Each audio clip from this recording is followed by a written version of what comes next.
तो मेरा जो काम है, मैं वैसे तो बेसिक में टीचर हूँ, लेकिन जब भी मुझे समय मिलता है स्कूल के बाद या संडे को या जो भी छुट्टियाँ होती हैं, तो मैं गांव-गांव जाकर जो हमारी महिलाएं हैं, जो बेटियां हैं, उनको स्वच्छता के लिए प्रोत्साहित करती हूँ और साथ में सैनिटरी नैपकिन सबको फ्री बांटती हूँ। पहले तो मुझे खुद खरीदना पड़ता था, लेकिन अब जब कुछ कंपनियों को पता चला कि मैं इस तरह से एक मुहिम चला रही हूँ, हमारी किशोरी हमारी शक्ति पैड बैंक, तो मुझे वो लोग अब फ्री में सैंपल देते हैं, जिससे कि हमारा जो आर्थिक भार था वो कम हो गया।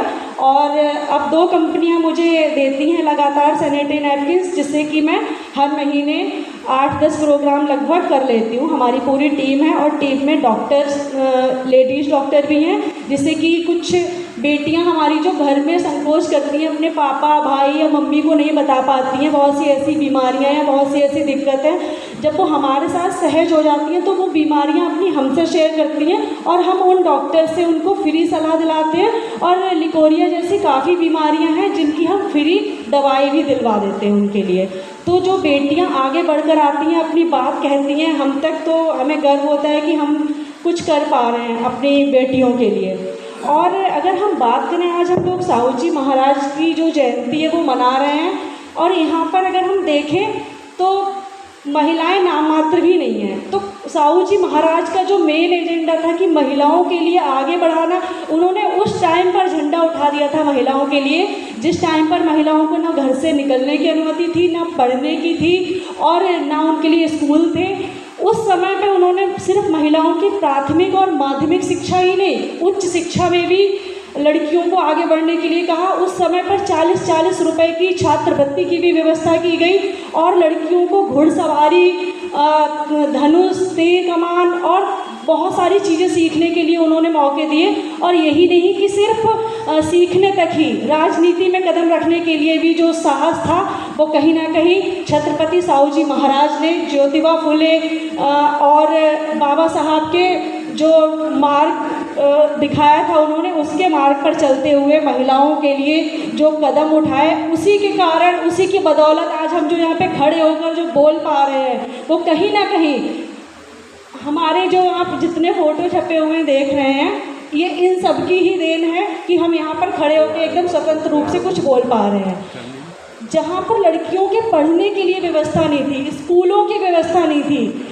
उस समय पे उन्होंने क्या जद्दोजहद करके हमारे लिए स्कूल खुलवाए होंगे, पढ़ने की व्यवस्था की गई होगी। और सबसे बड़ी चीज़ आप देखिए कि बेटियों के लिए, अगर पहले क्या था कि शादी के बाद कोई विधवा हो जाए तो उसका पुनर्विवाह नहीं हो सकता था, उस चीज़ के लिए भी आगे कदम बढ़ाया। और आज के समय पे लड़कियां अपना निर्णय लेने के लिए एकदम स्वतंत्र हैं, हम जो चाहें वो चीज़ हम लोग आसानी से कर सकते हैं, और उस चीज़ को अब हमारे समाज में दिखना चाहिए। हमारी बेटियां, हमारी महिलाएं बहुत आगे हैं, लेकिन इस तरह के जब सामाजिक प्रोग्राम होते हैं, जहां पर भी हम जाते हैं, तो मात्र 2 ही 3 महिलाएं दिखाई देती हैं। यहाँ पर भी हम आज गिनती की सिर्फ 4 महिलाएं हैं।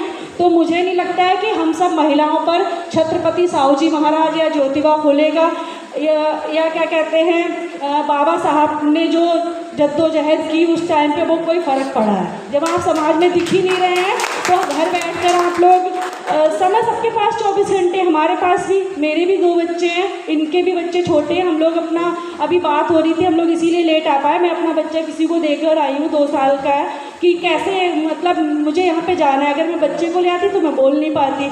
तो बस यही है कि हमें अपनी चीज़ें मैनेज करनी है। सबके पास 24 घंटे, उन्हीं 24 घंटे में सारी चीज़ें मैनेज करनी है। और जब हम पैदा हुए तो खुद के लिए नहीं कि खाया पिया और मर गए, ये ज़िंदगी होती है जानवरों की।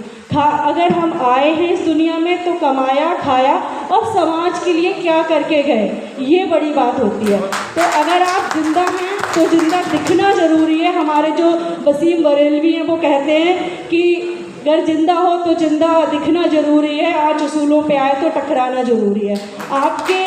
आपकी जो लक्ष्य हैं, आपकी जो मर्यादाएं हैं, आपकी जो सीमाएं हैं, आपको जो आगे बढ़ने की जो चीज़ें हैं, अगर आपके रास्ते में विघटन आता है तो उसे हटाइए। लेकिन ये है कि थोड़ा सा जो लड़कियों को पंख मिले हैं उड़ने के लिए, तो लड़कियों को भरपूर उड़ने दीजिए, लेकिन एक सही दिशा में। और हम सब समझते हैं कि वो सही दिशा क्या है, हमारी बेटियां भी समझती हैं और जितने यहाँ पे अभिभावक बैठे हैं वो भी समझते हैं। मुझे यहाँ पर आपने आमंत्रित किया और बोलने के लिए इतना समय दिया, बहुत बहुत धन्यवाद, बहुत अच्छा लगा आकर। Thank you so much.